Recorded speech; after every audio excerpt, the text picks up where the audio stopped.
Welcome to another episode of Careful Boys. Today we have Jesus Sepulveda with us. Oh,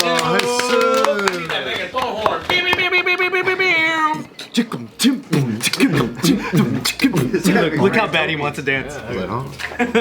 Hey, do any of you guys know, or did you ever know any illegal Asians? Yeah. Yeah. What was their story? Subin. What was? Come on. Oh shit. Subin's all straight up illegal for Trump. Who's Subin? He's one of the guys that's the regular guy that comes here. Oh. But he's not anymore, right? Because how can he join the I just army? thought it was so funny. I know though. Subin. I knew it. I smelled something funny. Yeah, you know that guy. Yeah. He didn't want me to get near his truck or anything. I know some DACA people, so that's gray area. It's not fully illegal, but it's like, you know, like when you get DACA status, it's because your parents came illegally, but they didn't believe that it should be fair that you were, you know, because you're a child at the time, so you get DACA status. Yeah. And then, and it's funny though, because their DACA status was threatened, I think under Trump or whatever. Yeah. But they were Trump supporters. Well, and it's like Subin, illegals for Trump. That's insane. Yeah. That's insane. Did any of you guys know any like classic illegal Not Asians like- that just straight up? My dad was illegal. Because he swam here, right? Well, no, not here, but he so he was illegal from China to Hong Kong. And then he had to do a couple times, right? Like it's like the common immigrant story where you have to try many times before you make it, or if you get caught, you get sent back. So it's the same thing, same like very similar dynamic with like Mexico and America. So he tried multiple times. Then he finally was able to make it in Hong Kong, and then I think he was able to get Hong Kong citizenship, and then from there he was able to get a visa to come here. So it's like multiple steps. Oh fuck! My stepdad. Your stepdad was illegal? He came on a cargo ship. There you go. Yeah. What the heck? How did you get that story? It's like, fuck. How did you fucking... How was that hidden? He's so Americanized, I forgot. In 3 minutes? Oh. Shit, me! What the fuck? I'm illegal, dude. Wait, so what was his story? So, when he was a teenager, he heard that this ship was going to New York or some shit like that. So he just literally stowed away on a cargo ship, came to the States. Yeah. And he wasn't even like a worker on there. He just straight up he pretended, and then after a while it was just like, okay. But I guess a lot of people did that back in the day. And then he just got into this country, and he said it was much easier back then to like come here and then like just kind of get your papers, and then he ended up working for the U.S. government. What the hell? Like, yeah. He worked in ICE. That's so funny. I want to get illegal Japanese out of this country. Pull the ladder way up behind But me. back then it was easy. Is it one of those like Coming in on the cruise for ships. the U.S. government is like a mailman Wait, so how did he get his papers? or like DMV? I didn't ask him the specifics. Like in the 80s when Reagan was around? Because Reagan was giving people paper. No, this guy's ancient. He just passed away, but he passed away in his like late 80s. So when he was 16, 17, you know, that was ancient America. But I remember back then too, not everyone had their social security. Like people just, you know, they were just born and you didn't have your papers. Like white people that were born here, they didn't have their papers. So that's like a new thing. So he came what in like the 60s? I don't know. I can't math. So he's 16, 17. He was like, he passed recently. He was 88, I think. 50s. Ask ChatGPT. So that was right I'm a after, Japanese man that came. that was right after World War II. I didn't ask him too much. Like, I wish I did, though. didn't care? I was just living my life and I didn't really give a fuck. But I didn't really want to talk to him that much. That's so interesting that he did it that way. You know what, though? He did talk so fucking much that I was so annoyed of him that it was one of those things that I wish I'd asked more. That's also a crazy concept to be like a Japanese person, and then like coming to America like right after the war. Yeah. That was right. Because he's... What is that? So 1945 is when it ended, right? Yeah. So So even if you came in like the 50s Yeah. and you were 16, 17, and Yeah. you died in like a Yeah. couple years ago at 88, like yeah. See, my thing is like, when we put ourselves in their shoes, like imagine how crazy it is to like go through all that cargo ship or whatever it was, you swimming or dad swimming. You know, like you get here and you don't know the language. You don't know, that's like, true. hey, and it's like, That's dude, man, just put crazy, yourself in that shoe. Like, No such thing as Duolingo to help you. you're like, He what didn't the- know anybody. Huh? You guys are, they're just like, and you, where do you go? And get, now you have to get work. And it's just like, bro, you're starting from nothing. And it must be insane, like another world to just be like, how the fuck am I going to survive here? To see where you guys are at. that's That's the first insane. That's an insane fucking move. Yeah. My dad said the first place he went to was Hollywood Boulevard because he heard that's where the prostitutes were. Oh, well, there you go. Shut up, that's really some what it people is. will swim here for other reasons. You know, some people, you know, Some people looking for work. That's a serious statement. That's what he told me. That's Yeah. He came to America for a white It's pussy. insane. He's like, He wanted to know what white pussy felt like. And he was like, oh, it's the same as the other ones. what the heck? It's a little bit more mustier, but it's just like the rest of them. it feel the same. Might as well go back now. And then I think his other It cousin, was so good he stayed. He's like, oh, he's almost here. and then his other cousin went to like they all, some of them split up, but his other cousin ended up going to like Ohio or Illinois or something. And then I think like 10 years later he went to go visit him, and then he was like, dude, and it was crazy. He had a white wife. And their kids look so funny because they don't know what the hell they are. And I'm like, oh, they're just, Ohio? you mean like mixed kids? He's like, yeah, they look so funny. Like they can't decide what they want to be. I was like, that's so crazy. Ohio was like the, you know, that's white. That's like fucking, he went to the factory. He's like, you know, fuck the fucking. Yeah, his cousin ended up opening a source. Chinese restaurant. So you like, you know how like you go to random towns and there's a Chinese Yeah. restaurant? That's the story. They just like, I don't know what to do. I guess I know how to make food. Let's just start a restaurant. Wow, dude. I trip out stories like that. That's insane. That's like the default though. For Chinese is like, I'm gonna open up a Chinese restaurant, or a laundromat, because like that's the skill, you know. blows white people's minds. Holy shit, this compound. Good job, dude. This what you did with this rice, I don't believe it. What is in this rice? Do any of you guys know the process? Let's say that you got here illegally. Do you know the process to get your citizenship while living here illegally? You see, I'm what you call a U.S. citizen. I don't got to do any of that shit, dude. That really wasn't my It wheelhouse. depends on like, because you could. My problem was to go to a Linkin Park concert, dude. Get the new Eminem CD, you know what I'm saying? I had other issues, dude. Because you could get like asylum and all those different status, but I think it also depends on what point in American history you came in.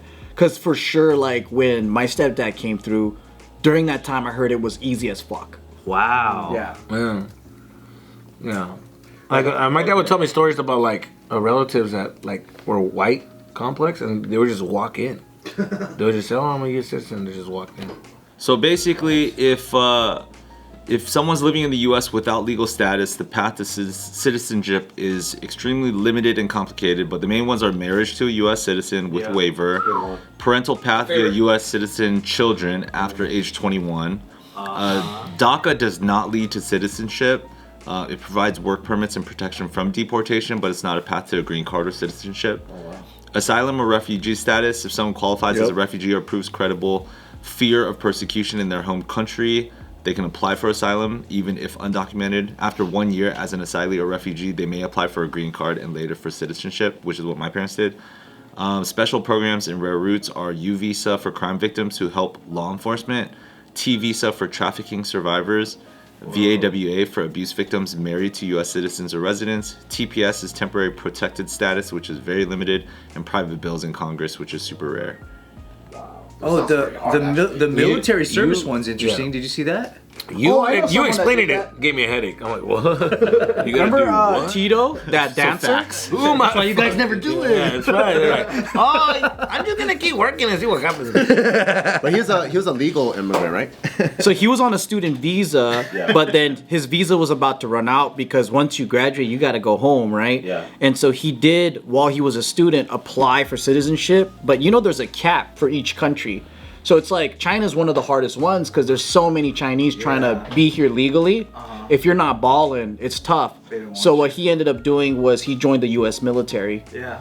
That's what it says here. That's what my cousin did too. Yeah, it says undocumented immigrants serving honorably in the U.S. military during specific periods may be eligible for green card or expedited citizenship. That's crazy. That makes sense. Like, if you come put your life on the line to serve our country, that's basically the same as being like, all right, street cred. Yeah, because you're proving your allegiance. Yeah. You might as well. Some citizens don't even have the balls to do that. Yeah. And then there's also like people that fought for America or on America's side, like with Afghanistan, Vietnam, all that. And then when they lose, they get a chance to come here too, because they're like, It even what? says that if you're, let's say you're a citizen of the U.S. and you join the military, it says you can file for your undocumented family members to become citizens. Wow. Wow, that's cool. I didn't even know that. Benefits. that's good. So you can take your whole family basically if you do it. I know a lot of like Southeast Asians came because of refugee status from war. Yeah. But the tone was so different back then. It was like, I find it kind of weird where, well, it's not weird, but I think it's a cultural thing. But when that era happened, it was like, okay, come into the country with open arms. But all the Middle Eastern refugees right now, America's like, don't come in.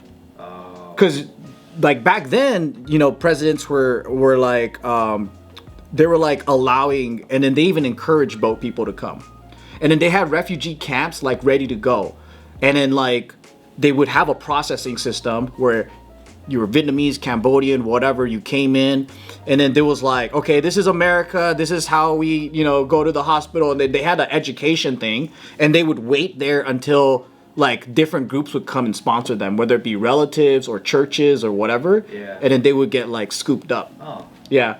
But then there's no processing for people from the Middle East that are going through like, well, not in the same way. Right. Not in the same way. Not in the big numbers. Sure. There's my dad's brother back in the 80s. He was here illegally because he had overstayed his visa, and he was my favorite uncle. And it's kind of funny because all the pictures I have with him, like in the photo album, this fool looks hella sad. And you're just like, Yeah, I don't know what his normal face looks like because every photo he's going. I got the Because he knew that that's gonna be the last time we see him. Because he was now gonna, you made me cry. God. Yeah, because he was gonna go. He's here to work. Can't come back. He came here and he got a job at like Ralph's or Albertsons or something, and just like stacked up money, and then he was just gonna move back. But then he like stayed too long, and then we were just like, my family's like, oh man, when you go back, that's it. Like unless we go there, we're just not. And I never saw that dude again. But like, yeah, back in the 80s, that was all the photos. I'm like, now that I know his daughter and his granddaughter, I'm like, I don't know this dude's smile at all. Oh man, it's all sad every day. We gotta capture a sad moment. Gross, Anthony. The what? What did he say? Because he likes dating family members. What the hell, dude? I knew something was off, dude. I thought it was the glasses and the beanie in the summer, but I was like, wait a minute, dude, something's off. You could tell. Yeah. So you like some family members? Yeah, I like it. Oh, shit, dude. You would do great in the rancho, dude. They got a lot of family members over there. Just heard from my dad like maybe a year or so ago. I just started like trying to dive more to, you know, it's one of those morbid things, like, you know, your parents are like about to go soon, so you're trying to learn more shit because you didn't care when you were younger. Yeah. So I'm asking him about like how his refugee experience was in general, and so he's just telling me about how they him and my mom didn't meet until they came to Hawaii. So he knew my mom's cousin because they were in the Boy Scouts together in Vietnam. And then the whole Boy Scouts thing is like you couldn't even do Boy Scouts in Vietnam during the war. It's called gay. It's a gay club. I'm kidding. It's a gay club. Hey, Ice, we have one. Hey, man. We have one. He's right here. Dude, what the hell, dude? False alarm. I think I ordered my coffee hot, dude. No ice. No ice. So they take boats, right? They go by boat and then end up being refugees in Malaysia first. Yeah. And this whole period of time, like my dad's like, you know, the Asian parents, they don't tell you stuff unless you like try so hard to ask. They're trying to bury their trauma, dude. They're like, Yeah. why you bring that back up? I know, right? Yeah. You know how to suck dick for an apple? Yo, I didn't think about that. It's starting to get bad. I'm trying to forget about that shit. You're here now. Fuck. Dad, what was camp like? I had to fight for food. Did you say you had to suck dick for an apple? That's what I heard. I suck dick for an apple.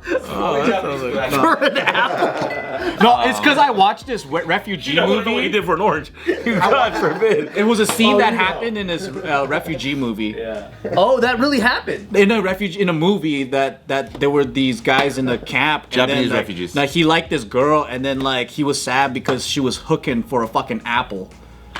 Yeah. Apple. Yeah. I was like, she gave up pussy for an apple, dude. A T-bone steak I'll hook It was for. like a, Ma, you're talking about T-bone, baby. Tomahawk. it was some Vietnamese Chinese like refugee film, but it was like it was in their language with subtitles and shit. Yeah. Oh shit. So what did he say when you told him? Well, now that you guys are conflating the fact that he had to suck dick for an apple, No, we didn't say that, You told the context. dude. Dude. I guess the story's over, isn't The it? information got a little blurry, like the hat you have on. It was crazy. Dude. So okay, continue. He's got the apple. We got an illegal Japanese guy here too. Get him out of here. So now he's got the apple. Came on a What boat. happens? Yeah. What happens next? Hunter never did that, by the way. I did that. Yeah. So he talks about how in Malaysia he was there for a little over 3 months, and then my mom was there for like over like a year, and they just had to continually wait until somebody who did make it to America would be able to sponsor them. They were both in Malaysia. Yeah, they The were camp- just yeah. a bunch of people were just stuck in Malaysia, and I was like, "What the fuck were you doing there?" And then my dad was like, "Well, you had to like build your like living situation." Which that's how he got really, really good at like certain Boy Scout skill stuff, because he had to for real build stuff. And then it was a total barter system of like trade and stuff in order to survive. AKA suck dick for an apple. Wait, how do you? Build a house. Like build something to live in. Yeah. Oh, So like shit. he said, he ended up every day. It ended up becoming his like Malaysian lifestyle to go out into the forest, chop down trees and wood, and then he would barter that wood to people, and he built his shack with wood. Wait, so it was a camp, but it wasn't like gated. It was just like They give you an area, Oh wow. and then they try their best. Damn. But like when you got like nothing but like thousands of refugees just showing up every single Damn. day, the humanitarian efforts are probably very skimpy, you know? There's not enough apples for how many people are down. Damn, dude, I don't know. It's like that's crazy. That's fucking insane. I never know. I didn't even know that. Just go out to the forest every day. We chop wood, we bring it back, and then we That's like crazy. sell it to different people so that they can build their houses. Oh my god, dude. Dude, we're soft, huh? Yeah, I was just thinking of that. If my girl, We're the softest generation ever. dude, if something happened like that, and my girl, pobrecita, dude, she's not gonna get anything from me.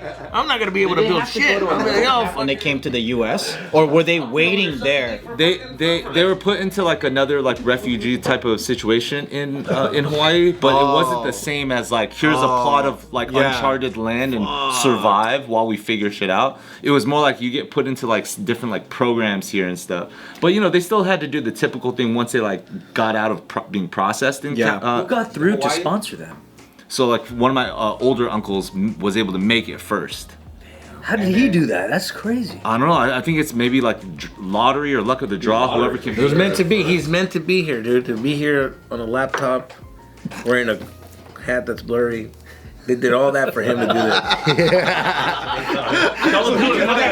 Put that phone down. Put that phone down. No, we still got two more videos. We need him for 2 more videos. Confused. There's nobody here. There's nobody here. Just kidding. Holy shit. I came to America so my kids could be clowns. It's meant to be. We all realized that our grandparents did all this for us to like. We're like, hey, what did I fucking do with my life? That's